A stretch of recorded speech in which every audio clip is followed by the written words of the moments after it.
Hello po. Kung sakali mang ma-feature itong kwento ko sa mga videos mo, gusto ko po sanang maging anonymous sa mga viewers mo.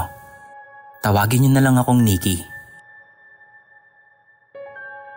Itong unang encounter ko ay nung bata pa po ako. Nangyari po ito sa Quezon Province. Magkakasama kaming matulog sa kwarto ng mami at lola. Yung kama namin ay nakaharap sa pintuan. And nung time na yon, nakasanayan na namin na may nakasaksak na puting nightlight na malapit sa pinto. Hindi ko natanda kung bakit ako nagising nung gabing yon. Pero nung nagising ako, may nakita akong puting bata na nakasuot ng parang lace dress. Yung mga sinusuot ng mga abay sa kasal. Tapos meron din siyang suot na headband. Nakatayo siya sa harap ng pintuan namin. Meaning, sa may paanan ng kama namin. At meron siyang hawak na bola. Sinabihan niya ako na, "Tara, laro tayo." Pero natakot po ako nun. Ginising ko yung mami ko. Sabi ko, Mami, may bata sa pintuan oh." Pero pagtingin ko ulit doon, wala na yung bata.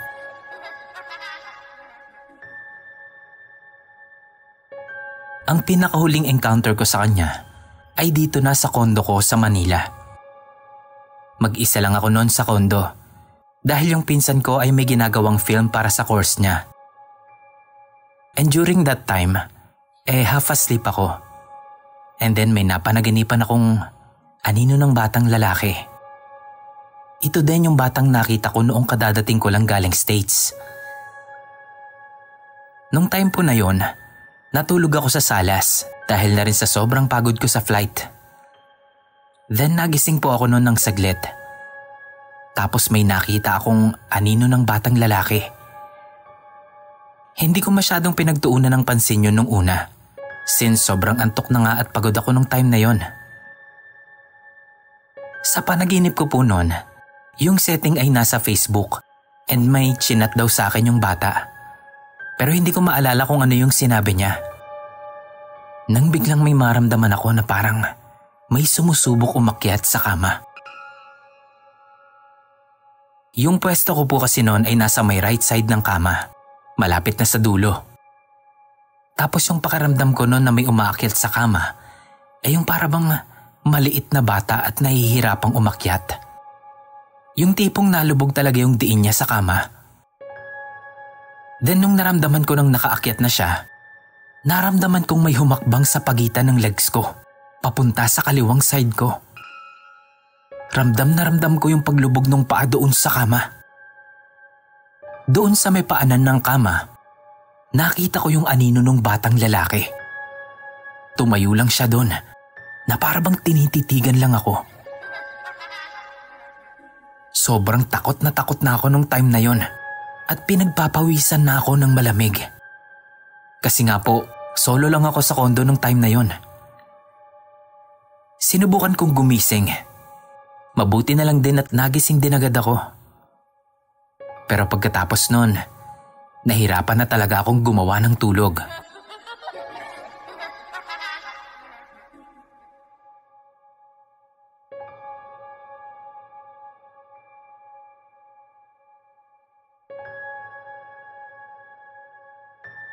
Kumusta?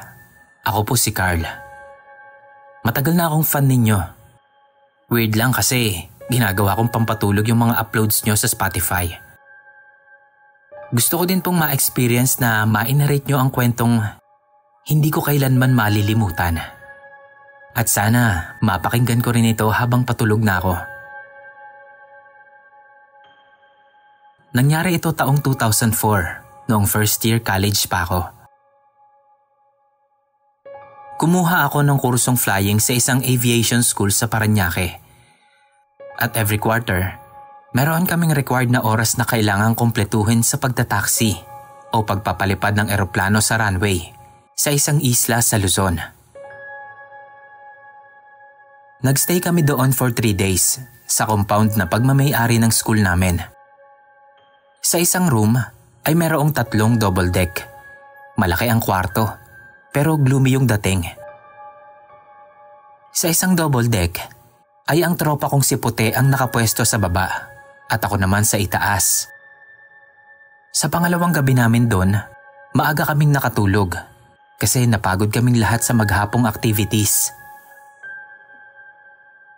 Mahimbing akong natutulog noon nang biglang umuga yung higaan ko ng sobrang lakas. Nagising ako sa lakas nito pero hindi ko kinayang idilat ang mga mata ko sa sobrang pagod. Sigurado akong hindi yun lindol kasi tumitigil ang pag-uga tapos nangyayari ulit. Sa sobrang antok at kagustuhang makatulog ulit, sinigawan ko si Puti sa pag-aakalang may ginagawa siyang kabastusan. Hoy, Puti! Tigil mo nga yan! Anong oras pa lang oh? Tumigil naman po yung pag-uga at nakatulog na ulit ako. Kinaumagahan, ikinuwento ko sa mga classmates ko yung nangyari at pinagtawanan lang namin si Puti. Pero todo dinay siyang may ginagawa siyang kalokohan. So bumalik na po ulit kami ng Maynila. Balik eskwela na ulit. Ang circle of friends ko po noon ay maraming kakilala sa batch na ahead sa amin. Nung araw na yon, nakasabay naming mag-lunch yung mga second year students. At ang isa doon ay may cast sa kamay dahil sa kanyang pilay. Sila pala yung naunang batch na pumunta doon sa isla, linggo bago kami. Nung nalaman niya nakababalik lang namin galing sa isla na yon, napakwento siya tungkol sa kamay niya. Tumigil kaming lahat sa pagkain at nanlaki yung mga mata namin sa narinig namin. Ang sabi niya, nahulog daw siya mula sa itaas ng double deck kasi nagkamali daw siya ng talon nung nagising siya kasi may umuga daw ng malakas sa higaan.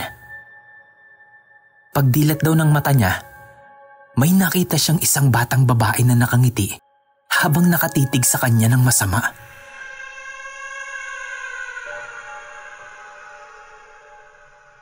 Ina. Yan na lamang po yung nasambit naming magkakaklase nun. Kinilabutan talaga ako ng sobra at hindi ko naubos yung lunch ko.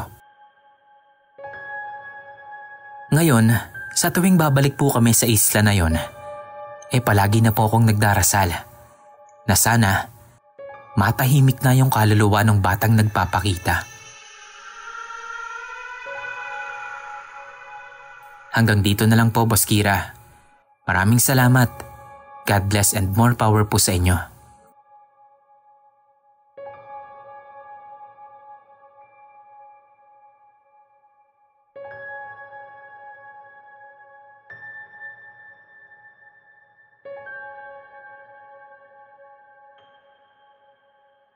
Long time na kwento, Sir Kira.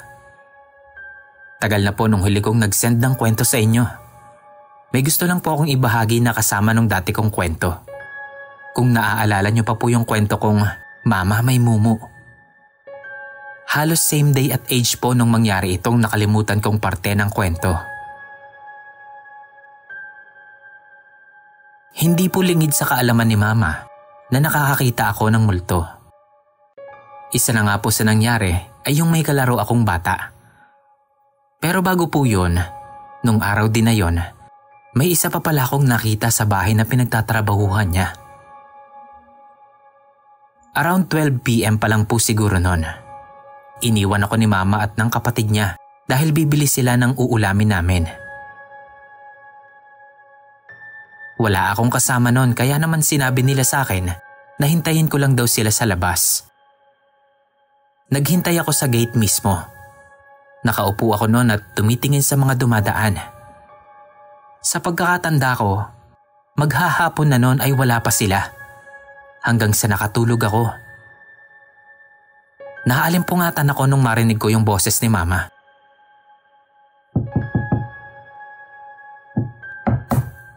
Bakit ba nakalak to? Tanong niya sa kapatid niya. Sumagot naman si Tita. Bamalay ko. Sa pagkakaalala daw kasi ni Mama, ay nasa kanila yung susi ng pinto. Pero iniwan nila yung padlock sa loob ng bahay. Tinanong din nila ako noon. Pero hindi ko kasi alam. Ang naaalala ko lang ay nakatulog ako at nanaginip na meron daw bumuhat sa akin na babae. Akala ko nga nun si mama yon, pero hindi daw. Sobrang takang-taka at wala akong maintindihan nun. Kasi ang kwento ni mama, iyak lang daw ako ng iyak. At ang alam niya daw talaga, iniwan niya lang yung padlock sa loob at nakalak yun. Kaya imposibleng may kumuha nun at inilak ako sa loob ng bahay dahil nga nasa kanila yung susi. Naalala ko pa yung sinabi nung nagbuhat sa akin. Sabi niya, "Bakit pa dito ka natutulog sa gate?" Pagkaalala ko nun, lalo daw akong umiyak. Hindi ko na maalala kung ano pa yung nangyari that time, Sir Kira. Dahil nga karamihan sa kwento, si mama lang ang nakakaalam. Dahil nga naguguluhan lang daw ako pag tinatanong nila ako. Yun lang, Boss Kira. Salamat po kung maisasama ulit ito sa mga inanarrate mo.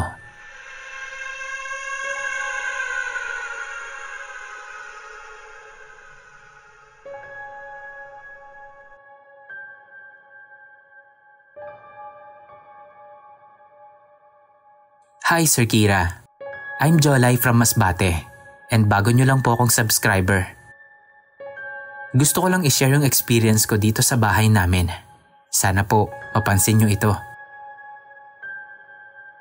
Isa po akong team puyaters dahil na rin adik ako sa K-drama and online games. So halos araw-araw, nasa around 2 to 3 AM na ako natutulog. Isang 3:00 ng madaling araw nun, habang nanonood ako ng K-drama sa cellphone ko, may narinig akong ingay na nanggagaling sa likod, which is sa kusina namin, na open area. Ibig sabihin, kita po talaga yung labas. May sumigaw po.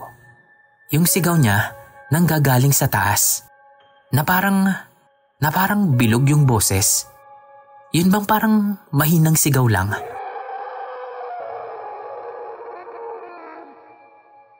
Binaliwala ko lang po yun kasi nga busy ako sa panonood. Makalipas ang ilang minuto, narinig ko na naman po ulit siya. Pero this time, nanindig na po yung mga balahibo ko. Kasi malakas na po yung sigaw at napaka-creepy na ng boses. Alam niyo po yung buong buo o bilog na bilog yung boses na sumigaw. Pero nanggagaling po yung sigaw sa itaas. Para ba siyang sumigaw ng pataas?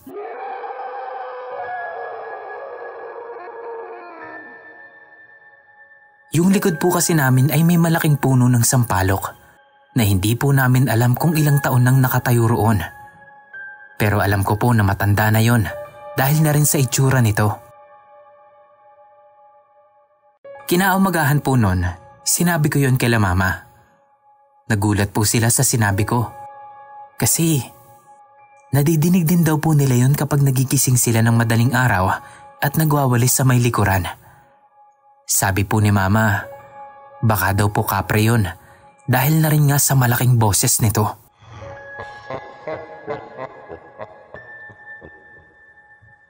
Hanggang dito na lang po. Thank you, Sir Kira.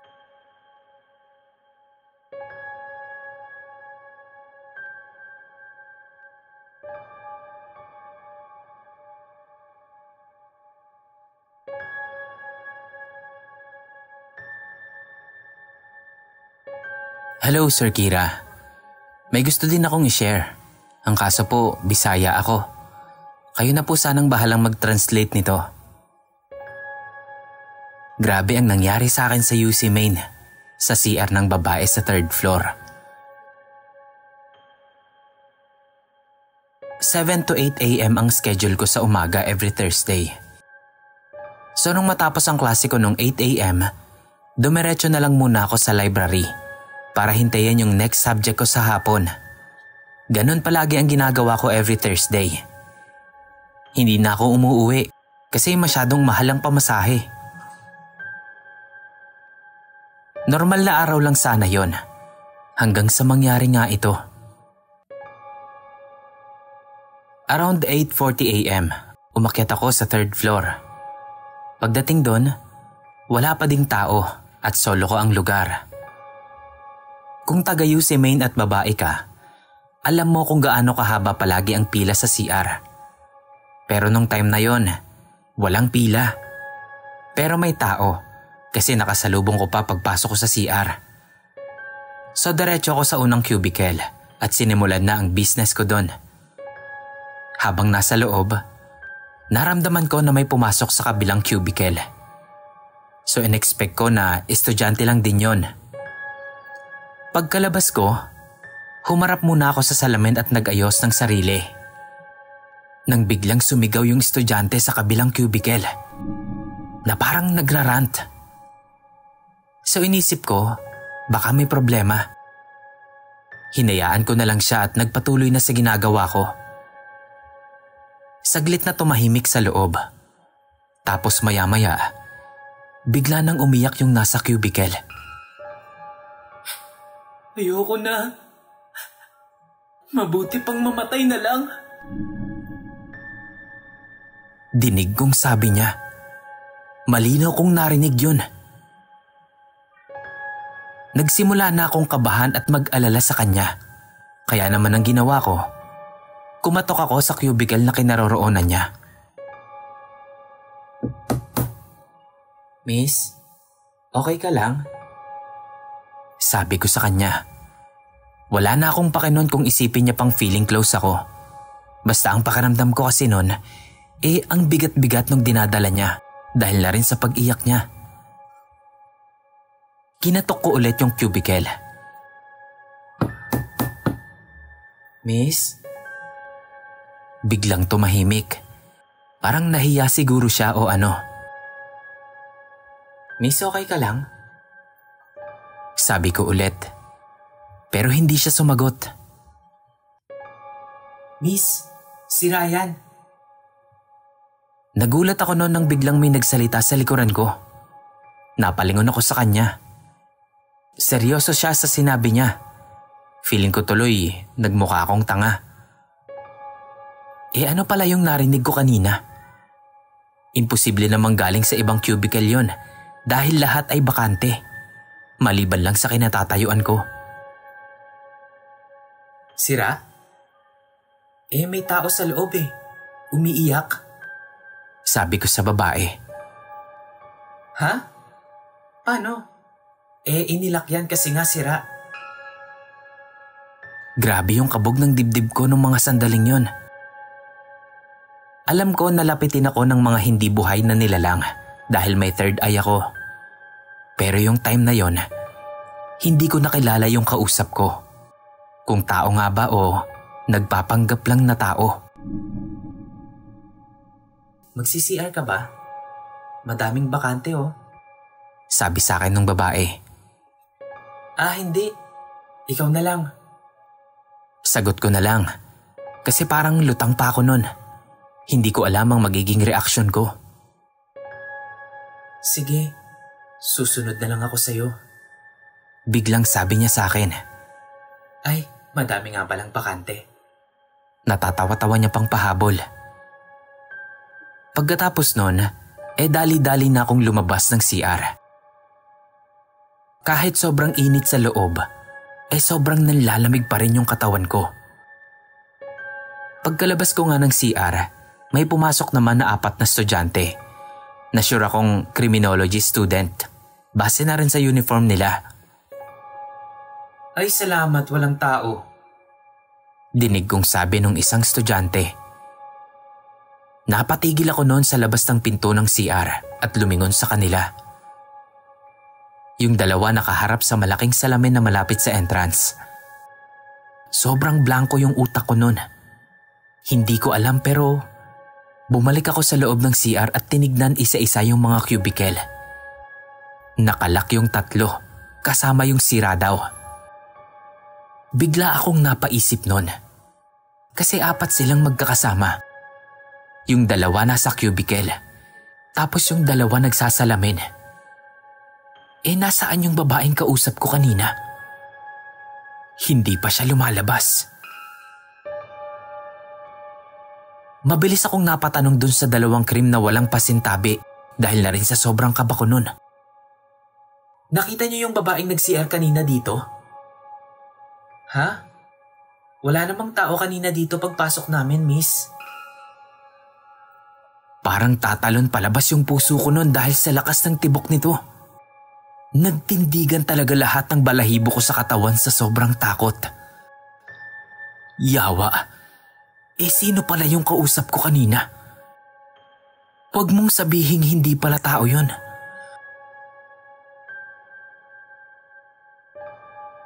At ang pinakamalaking katanungan ngayon sa isip ko ay yung sinabi niya sa akin na, sige, susunod na lang ako sa'yo. Yawa!